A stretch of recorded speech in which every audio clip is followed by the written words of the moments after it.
welcome to my vlog. This is Mommy Jean. How are you today?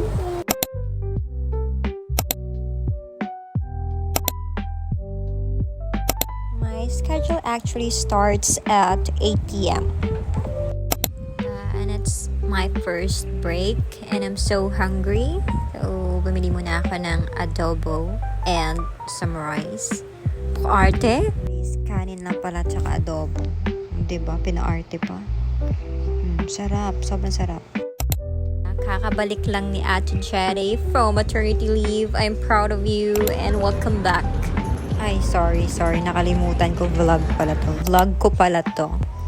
Ayun na nga, nagaya muna si Ate Cherry magkape para mabuhay ang aming diwa. At syempre, kasama na rin magchismisan para lalo tayong mabuhay. At ayan na nga, pa-out na kami. Syempre, hindi buong araw nang hindi namin piniflex ang aming outfit for today. Ang ganda, diba? Oh, sino ka dyan? May kamukha siya, no? Artista. Sino? Sa dulo ng dila ko, di ko maalala. Ayan, pag-out namin, kumain muna kami sa KFC kasi nga gutom na kami. Sabi ko nga sa kanila pagpasok dyan, pag-order nila, ilista na lang nila lahat sa pangalan ko kasi babayaran ko na lang pag milyonaryo na ako. O, kailan kaya yun?